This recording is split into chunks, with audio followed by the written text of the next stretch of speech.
इस कहानी की शुरुआत में हम एक बंदे को देखते हैं जो कि लड़कियों के साथ बहुत ज़्यादा स्कैम किया करता था। दरअसल ये अपनी आइडेंटिटी हर बार चेंज कर दिया करता था और बहुत सारी पुलिस भी इसके पीछे पड़ी हुई है और इसे आज तक कोई भी नहीं पकड़ पाया है। दरअसल ये लड़कियों को प्रॉपर्टीज दिखाया करता था और उन्हें इसी तरीके से स्कैम करके गायब हो जाया करता था और ये अपनी आइडेंटिटी भी पूरी तरीके से बदल लेता था। आइडेंटिटी के साथ साथ ये तो अपने चेहरे पर भी प्लास्टिक सर्जरी करवा लेता था और अभी भी इसने वही करवा रखी थी। इसके बाद हम अपने मेन लीड हीरो को देखते हैं जो कि रास्ते से जा ही रहा था। तभी वो यंग से टकरा जाता है, लेकिन उसे पता नहीं था कि वो यंग है। और तभी उसका फोन जो टूट गया था गिरकर, वो उस बंदे से बोलता है कि ओ भाई मेरा फोन टूट गया है, इसके पैसे कौन देगा। तो वो बंदा अपनी पॉकेट से पैसे निकालता है और जब वो बंदा पैसे फेंक कर जा ही रहा था तभी जो जू था वो उससे कहता है कि वो इस तरीके से कैसे पैसे दे सकता है। वो उसके पीछे भागता भी है और जाकर वो उसे कुछ बोलता उससे पहले ही उसका भाई आ जाता है, यानी जू का भाई जो कि एक पुलिस ऑफिसर है और जो कि उसी का सीनियर है। वो आकर उस बंदे को पकड़ लेता है। दरअसल उन्हें पता चल गया था कि वो यंग है और उन्होंने उसकी एक साथी को भी पकड़ लिया था जो कि एक लड़की थी। इसके बाद हम जू को देखते हैं जो कि भागता हुआ एक जगह पर जाने वाला था। दरअसल एक मॉल के अंदर एक राइटर आई हुई थी जो अपने सिग्नेचर सभी को दे रही थी और जो जू था उसे भी सिग्नेचर चाहिए था उसका, यानी कि ऑटोग्राफ चाहिए था उसका। इसलिए वो एक बंदे से रेस भी लगाता है, लेकिन वो पहुंचता उससे पहले वहाँ का टाइम खत्म हो चुका था, इसलिए लिमिटेड लोगों को ही उनके सिग्नेचर मिलने वाले थे। इस वजह से जू को वहाँ से वापस जाना पड़ता है। इसके बाद जू अपने पुलिस स्टेशन आ जाता है जहाँ पर उसका भाई कहता है कि वो अगर ऐसे ही काम करेगा तो कैसे चलेगा। तो जू कहता है कि उस मुजरिम को उसने पकड़ा है। तो वो कहता है उसे तो पता भी नहीं था, मैंने पकड़ा उसे। इस तरीके से दोनों के बीच ऐसी छोटी मोटी लड़ाई चलती रहती है। इसके बाद हम रात का सीन देखते हैं जहाँ पर हम जू को देखते हैं जो कि एक बंदे से मिलता है और इस बंदे का नाम ओम्यूजिन था। दरअसल ये एक क्रिमिनल था और यहाँ पर ये क्रिमिनल बहुत ज्यादा गुस्से में भी था। दरअसल ये जिस क्राइम के लिए अंदर गया था इसे उन सभी के ऊपर गुस्सा आ रहा था जिसने इसे सजा दी थी, उस जज के ऊपर, वकील के ऊपर और उस पुलिस वाले के ऊपर भी।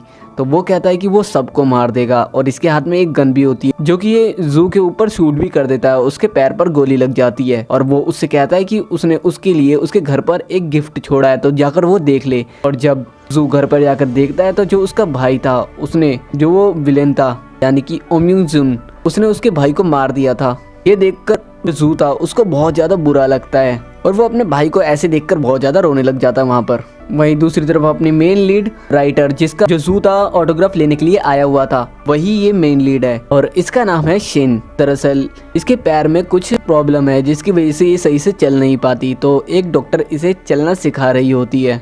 दरअसल ये जो शिन थी ये अपनी ज़िंदगी से बहुत ज़्यादा परेशान थी क्योंकि लोग इसकी बार बार मदद किया करते थे, तो ये खुद को बहुत ज़्यादा कमज़ोर समझा करती थी। तो इससे इसे बहुत ज़्यादा दुख भी होता है पर ये किसी को ज़्यादातर बताती नहीं है। तभी वहाँ पर बारिश शुरू हो जाती है और जो शिन थी वो बारिश में भीगने लग जाती है, लेकिन जो उसकी असिस्टेंट थी और एक और बंदा था उसकी देखभाल किया करते थे, वो उसे देख लेते हैं। वो उसके पास आते हैं और उससे कहते हैं कि वो वहाँ पर क्या कर रही है, वो अपने कमरे में जाए, वो उसकी हेल्प करेंगे। लेकिन शिन यहाँ पर उन दोनों से कह देती है उसे किसी की भी हेल्प की ज़रूरत नहीं है। दरअसल वो जान गई थी कि वो बस दिखावा कर रहे हैं और कुछ भी नहीं, लेकिन वो उसकी थोड़ी बहुत फिक्र तो करते थे। सबको गुस्से से बाहर भेजने के बाद जो शिन थी वो अंदर कमरे में बहुत ज्यादा रोती है। दरअसल वो अंदर से टूट चुकी थी क्योंकि वो अब चल भी नहीं सकती थी और लोग उसके ऊपर बहुत ज्यादा दया करते थे और इससे शिन को बहुत ज्यादा बुरा लगता था। वहीं दूसरी तरफ हम जू को देखते हैं जो कि अपने घर में बैठा हुआ था और बाहर बारिश हो रही थी, जिसे देखकर वो कहता है मारू बाहर बारिश हो रही है। और मारू और किसी का नाम नहीं, उसी राइटर का नाम था जिसकी बुक्स अक्सर पढ़ा करता था। इसके बाद नेक्स्ट डे हम जू को उसके पुलिस स्टेशन में आया हुआ देखते हैं, लेकिन उसे हर जगह अपना भाई दिखाई दे रहा था, उसकी आवाजें सुनाई दे रही थी। उसे लग रहा था वो बार बार आके जैसे वो रोज उसे पकड़ा करता था वैसे ही उसे पकड़ रहा है, लेकिन इससे वो बहुत ज्यादा इरिटेट हो जाता है क्योंकि वो बहुत ज्यादा परेशान था। और जब उसे एक पुलिस ऑफिसर आवाज लगाता है तो वो कहता है कि मुझे किसी की नहीं सुननी, लेकिन उसे पता चलता है वो तो दूसरा पुलिस ऑफिसर है। फिर वो पुलिस ऑफिसर उसे छत पर लेकर जाता है जहाँ पर जो जू था वो उसे रिजाइनिंग लेटर दे देता है, रेजिग्नेशन लेटर दे देता है। कहता है कि वो अब से वहाँ पर नहीं आएगा, लेकिन वो जो पुलिस ऑफिसर था वो उस लेटर को फाड़ देता है और उससे कहता है कि इससे वो कुछ भी भूल नहीं सकता, इस वजह से वो जॉब ना छोड़े। लेकिन जू वहाँ से चला जाता है। फिर हम जू को एक जगह बैठा हुआ देखते हैं जहाँ पर वो अपने डॉग के साथ बैठा हुआ था एक खाली सी जगह पर। तभी उसे एक कॉल आता है और उसे एक चीज बताई जाती है। उस कॉल पर जू को बताया जाता है कि कल सुबह 11:34 पर बुसान से सियोल जाने वाली KT-873 ट्रेन पटरी से उतर जाएगी और उस ट्रेन में बैठे 387 लोगों में से 2 लोग मारे जाएंगे और साथ ही 58 लोग घायल भी होंगे। अब जू को तो कुछ समझ में नहीं आता आखिर ये कॉल किसने करी है और वो क्या बातें कर रहा है। ये कॉल एक लेडी ने करी थी। जू उससे पूछता है कि इससे उसका क्या लेना देना है, वो कहना क्या चाहती है, लेकिन कॉल कट हो जाता है। और इसके बाद हम जू को नेक्स्ट मॉर्निंग उठते हुए देखते हैं जहाँ पर वो न्यूज चल रही थी उसकी टीवी पर, और वो न्यूज थी वही न्यूज जो उस लेडी ने उसे बताई थी, यानी कि उसने पहले ही वो चीज बता दी थी जो होने वाला था। और इससे तो बिल्कुल ही शॉक्ड रह जाता है जो जू था। और तभी फिर से जू को उसी लेडी का कॉल आ जाता है और वो लेडी उससे कहती है कि उसने न्यूज देखी ना। जू उससे पूछता है कि वो कौन है। वो लेडी जू को बताती है अगर वो टाइम ट्रेवल करना चाहता है तो वो उसके पास आ सकता है।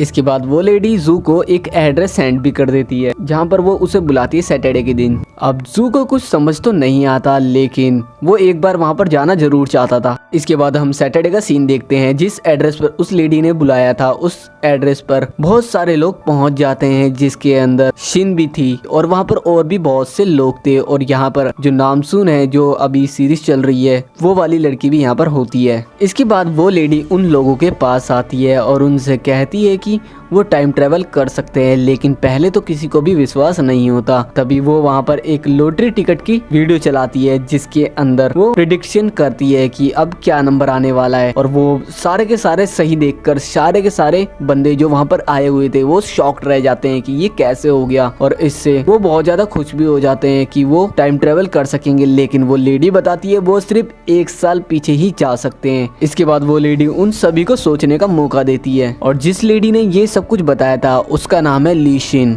जाने से पहले वो लेडी सभी को बताती है कि वहाँ पर सिर्फ वो अपनी यादें लेकर जा सकते हैं, बस उसके अलावा वो कुछ भी नहीं ले जा सकते वहाँ पर। उस लेडी के ये कहने के साथ ही ये एपिसोड यहाँ पर खत्म हो जाता है। अगर वीडियो अच्छी लगी तो लाइक एंड शेयर जरूर से कर देना।